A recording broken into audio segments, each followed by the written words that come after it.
Welcome to new video. In this video, we'll walk you through how to enable the app sound feature on Pinterest, step by step. If you find this tutorial helpful, don't forget to subscribe to our channel for more tech tips and tutorials. Let's get started.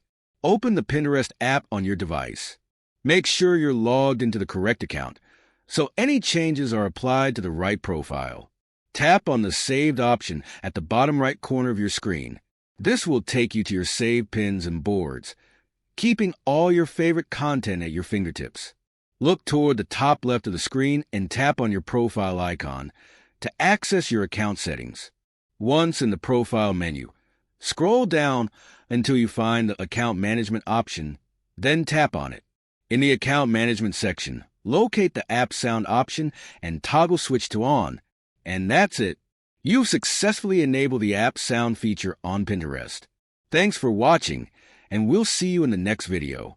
Don't forget to like, comment, and share if you found this guide useful.